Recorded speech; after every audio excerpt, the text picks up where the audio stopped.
Okay, good morning and welcome to our Erev Shabbat edition of our class, Perashat Re'eh. This is also Erev Rosh Chodesh Elul.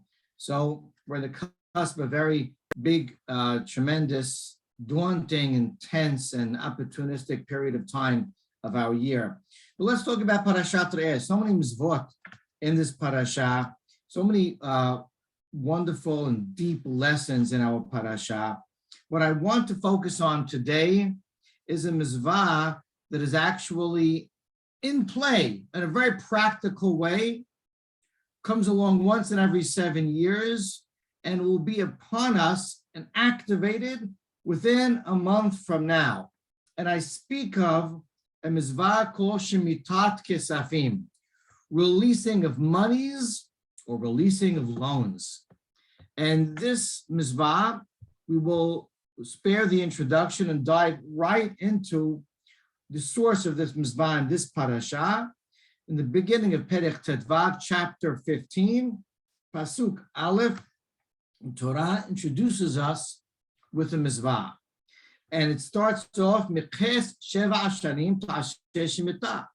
At the end of 7 years, meaning we have in our religion, in our Torah, we have a 7-year cycle. It's an agricultural cycle for the most part. And at the end of that is a sabbatical. The 7th year is a sabbatical, known as Shemitah. We happen to be in the year of Shemitah. We're in the Shivi'i, the 7th year of the cycle this year. And Eretz Yisrael, they are very much struggling, grappling with, and observing. Baruch Hashem, I came from there recently, the Shemitah year, and more committed every time this comes around. We see our Jewish nation clinging with and engaged in this very difficult mitzvah to observe, but it is, we can say, rampant and replete all over our holy land, that observant throughout the course of this year. We're coming to the end. So here, nothing new. Why is this pasuk nothing new? Because in truth, it was a handful of parashiot ago at the end of the Bimidbar, Parashat Behar, that we got a complete introduction and elaboration regarding the laws of the sabbatical year and the prohibitions of not working the land, of not selling the produce, and not hoarding and guarding, etc. And the fact that the land is for all the people during this Shemitah, the 7th sabbatical year. So this first pasuk doesn't seem to provide us with anything new. Seemingly, let's move to the next pasuk. Says pasuk bet, V'zeh devar Shemitah. And this is devar, the procedure, the protocol, the expectations of Shemitah. Okay, I'm listening. I think I know, but I'm listening anyway. And then something new. Shamot kol ba'al mashe yado asher yasher b're'ehu. The word shamot, Shemitah, means to free, or here means to release. Kol ba'al mashe yado. Ba'al mashe yado, in one English word, means a creditor. Baal, the owner, the master of mashe yado, of someone who lent with his hand. Asher yasher b're'ehu, who is a creditor towards, because he lent and gave money to his fellow man, he shall release. Lo yigot et re'ehu ve'et achiv. Don't collect from his fellow man, from your fellow man. He shouldn't collect in the third person. Why? Because Hashem pronounced Shemitah. This basically is an added law, as opposed to the law of Shemitah Ta'aris, where the land is free the entire 7th, the whole Shemitah, the sabbatical year, can't be worked, we can't profit from the produce. This is a law that kicks in, according to halakha, only at the end of the 7th year, meaning when the clock strikes sunset, Erev Rosh Hashanah of the 7th year, there is a mizvat aseh and lo ta'aseh mentioned in this pasuk, and that is all loans must be released. All creditors who lend money during the past 7 years to his fellow man, that loan must be released at that point in time. It automatically is released. And you A Torah observant Jew, lo yigos, can't try to collect, can't enforce that loan, because the Torah already commanded us to release the loan. Were you to enforce that loan, you'd be transgressing on a positive commandment, you didn't release it, and as well as a negative commandment, you would be enforcing a loan instead of it being released. So this is another branch, you can say, of Shemitah. And the Torah, therefore, in this pasuk says, Zeh devar Shemitah. Wait, I'm not talking about what you think I'm talking about, and that is the agricultural aspect of this sabbatical year. Rather, I'm talking about the financial, monetary aspect in terms of loans of this sabbatical year, which kicks in at the end of the sabbatical year. Now, I'll just tell you the halacha, according to Shulchan Aruch, our code of law, on a Torah level, this mitzvah is no longer in play, at least for now, because only it's tied in the Torah, in Perashat Behar, to the mitzvah of release of lands or freedom of lands, which is only the case in the Yovel, the Jubilee, the 50th year, where lands return to the original landowners, because Yovel is no longer in play in our days. For Azat Hashem, that might change in the coming years. There'll be a big discussion that the authoritative Poskei Hachamim of the generation have to take upon themselves, because God willing, we're almost getting to the point that most of the Jewish population of the world is in Israel. Sidebar, separate discussion. However, right now, Yovel is not in play. And therefore, based on the comparison of Parashat Behar, we know that this mitzvah, release of loan, is only relevant when the Jubilee year is relevant. But, says Shulchan Aruch, the law is that midrabanan, rabbinically speaking, this mitzvah is still in play, which very much means, we've been discussing this halachot in our various minyanim over the past weeks. That means that in 1 month from tonight, from tomorrow, any loans, according to halacha, will be canceled unless one enters and engages in what's called the putter's ball contract, separate subject, but that can keep the law intact. Okay, so this is, keep the loan intact rather. So this is a law that is still on a D'Rabbanan level in play in our days. But let us try to dig in and understand this law a little more. Well, first of all, let's get some of the wording down. The word Shemitah, the Rabbeinu Sa'adia Gaon, says it means hefked. Hefked means ownerless. And therefore, when the Torah says Zeh devar Shemitah, this is the definition of making something ownerless, of freeing it from ownership. Meaning, and here we need some context. When was the first time Shemitah was mentioned? Actually, not in Perashat Behar.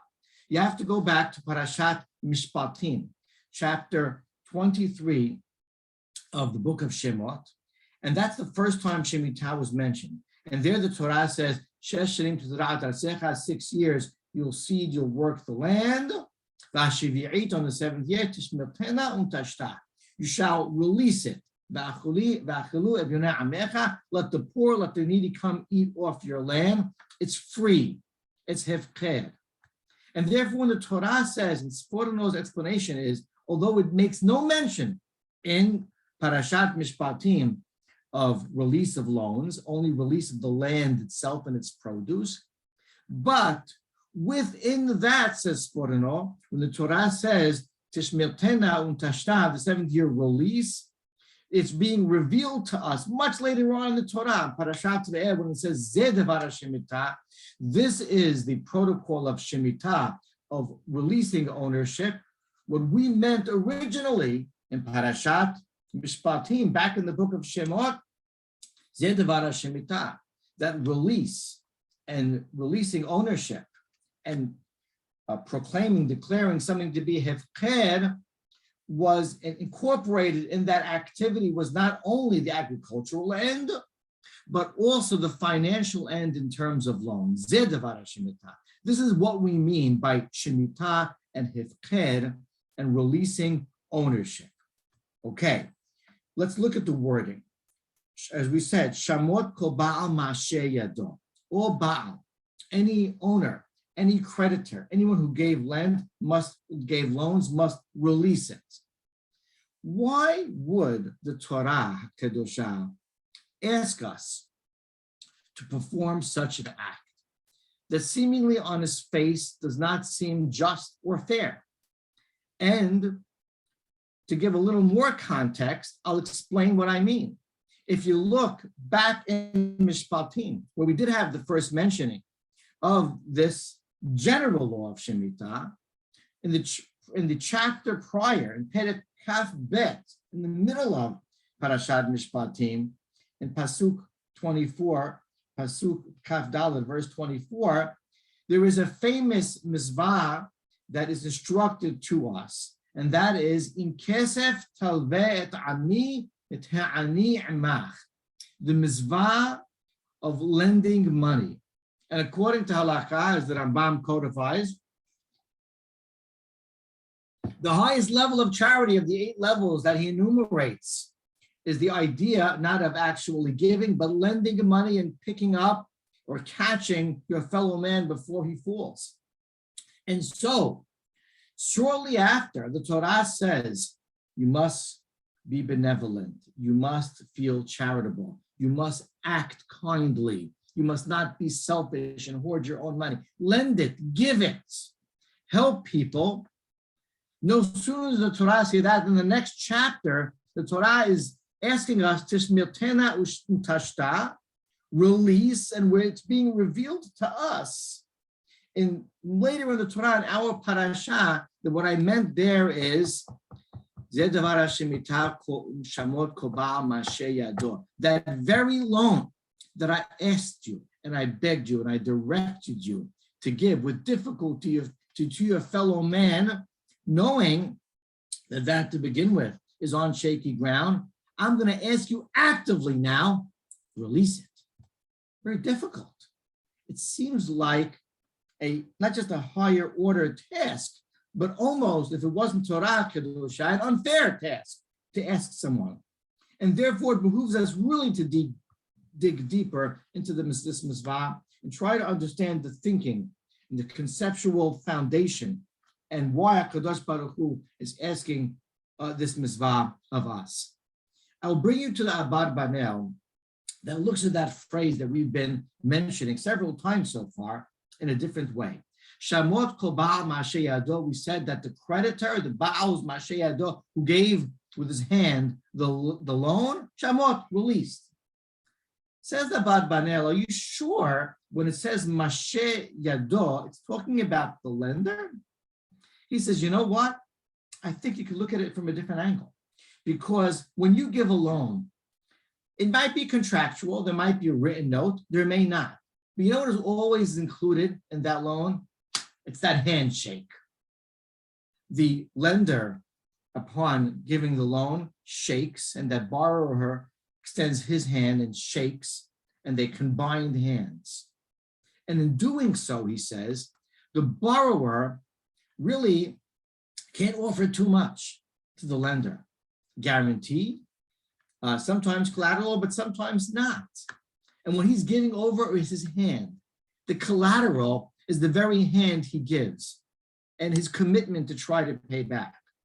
And says that Abad Banel, the masheh yado, and the word masheh is also rooted in the word collateral, is actually the borrower who gave his hand. And we tell the lender, the kind lender, who was committed loyally to the mitzvah of Torah, the highest level of charity, and gave his loan, Shamot kol ba'al. Every creditor release masheh yado, the other hand who committed and gave his hand as collateral, and that was the only thing that you banked your hopes upon of ever retrieving that loan. Now Shamot, now release. And based on that view of the terminology of the Pasuk, we understand more and segue actually into the Sefer HaChinuch, who teaches us of the two critical objectives of this mitzvah. One, so simply, he calls it to teach ourselves midot me'ulot, of the finest and the highest mizvot and midot of character levels of behavior. which is midat hanedibut ba'ayin tovah, real, true, genuine benevolence, giving, goodwill, good heart, a deep gesture of chesed, of kindness, so much so that it's the very act of charity that you lend your hand to, and you observe the Torah in doing so, that we override and say, I want you to take it to the next level. Remember the hand you shook when you gave that loan, and there was some voice in the back that said, I am kindly lending my fellow man, but one day I may get it back, or I even hope to get it back. And the Torah says that periodically, every 7 years, if that's still outstanding, I'm going to ask you to take it to the very next level. And that is shamot. Release it. Say goodbye. Kiss it off. And I want to tell you, loans are actually, from a lender standpoint, sometimes much more difficult because they're much larger sums normally than pure charity. And really, to, in our mind, mentally release and disengage from that and just say goodbye as it blows away in the wind, it could be such a difficult and gut-wrenching task. And the Torah yet asks us with a giving heart and a pure Jewish gesture as descendants of Abraham Abinu, just give. Now release. You gave the loan, now release the hand and forget about the loan. What a powerful training exercise that the Torah is asking us to engage in. And objective number 2 at the same time says the Sefer HaChinuch, Nikba b'lbabenu, establish in our minds and hearts habitachon hagadol b'shem Baruch Hu, great and even higher level trust in HaKadosh Baruch Hu, knowing that giving is receiving, believing really with a full heart in this very difficult act of chesed, that this is where it's at and this is what he expects of you. So this truly builds the character of a person, and at the same time trains him with the behavior of his money to act in a Torah-minded fashion. Higher, possibly, level objective of this mitzvah is really captured in just a couple of words by the Ibn Ezra. At the end of that pasuk, when we said, Lo yigosa t'ra'ehu, don't try to collect, Kikara shemitah l'Adonai, because shemitah, ownerless activities being declared by God, says Ibn Ezra, what does it mean, la Hashem? L'chbod Hashem shenatan lo hamamu. This is in honor of God. This is a special gesture that you'll do every 7 years in honor of God. What does that mean? Well, we know that Shemitah itself is a gesture of belief in HaKadosh Baruch Hu, where we let our lands, our businesses, our livelihood go. And we testify to a Borei Olam and say once every 7 years, a sabbatical, a Shabbat for the entire year, that there is a creator, there's a landlord, there's an owner of this land, and it's not me. And at the end of this year, Ibn Ezra is alluding to that we make another gesture, the cherry on the cake, and that is that same God, that landowner, that creator that created this land, which I demonstrated by leaving the land alone. That's the one that's been sustaining me my whole life, and even sustaining me and providing me with my livelihood, even during the Shemitah year. That one we give a toast to at the end of the Shemitah year, who gave us the money to be able to have the wherewithal to lend. And we say, Shamot, it's Shemitah la Hashem. It's declaring our ownership, ownerless, for the sake of God. And that is a testimony, a higher order testimony to the creator of the world, because we're also testifying to the sustainer of the world. He gave me my money, and I'm man enough, and I'm committed enough, and loyal and devoted enough to give it back to HaKadosh Baruch Hu and just let it go. Amazing. True that not everybody is impacted by this mitzvah, and true that You have to have the money to give to begin with, to let it go. But even the observers and the onlookers should see in awe what the Torah expects of us in the higher standards of character and giving and kindness, where the bar is held for every single Jew, man and woman. I'll end by pointing out something very interesting. Later, a few Pesukim later in our parasha, the Torah addresses a great concern. And that is, well, I'm asking you to release loans. But you know what? That means towards the end of the 7th year, I'm asking you to be a giver, give charity, but also to release loans. And in Pasuk Teh, the Torah says, you might think, 7th year and the end of the 7th year especially is approaching. And all of a sudden you're going to say, well, now give a loan? Well, I'm sure to lose it. And therefore refrain and abstain from lending and from giving charity. The Torah to that commands, no, I want you to give it anyway. It's so interesting that the Torah is commanding us. Mitzvah A is to loan, is to lend. Mitzvah B is to release the loan. And yet the Torah says Mitzvah B is jeopardizing Mitzvah A because of the obligation to release loans. One may indeed say, I won't even perform Mitzvah A to begin with, which is give the loan because it's going to have to be released. And the Torah itself says, my Mitzvah is in jeopardy. And one may think rationally, well, then just leave Mitzvah B alone so we can perform Mitzvah A. Don't put the Mitzvah of giving and lending at risk. And yet the Torah expects us such a higher order of character and tells us, Naton titen, double and emphasize language, surely give. That's exactly when I want you to step up to the plate. That exactly is when I want you to demonstrate your true, deep Jewish character of giving. When you know that the giving seems even hurtful to you, know and believe that it's truly beneficial to you.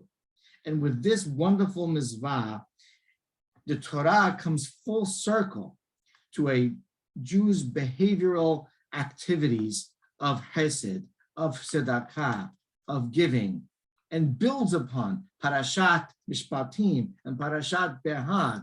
And its apex and pinnacle here is in Parashat Re'eh, and shows us, as founded by Abraham Abinu, just how benevolent and how kind and how giving and how selfless the Torah expects us to be with our fellow man. A mitzvah that comes along every 7 years, and a mitzvah, how lucky we are in our day and age that is upon us right here, right now, in this month, in the Erev Rosh Chodesh Elul. Shabbat Shalom and Chodesh Tov.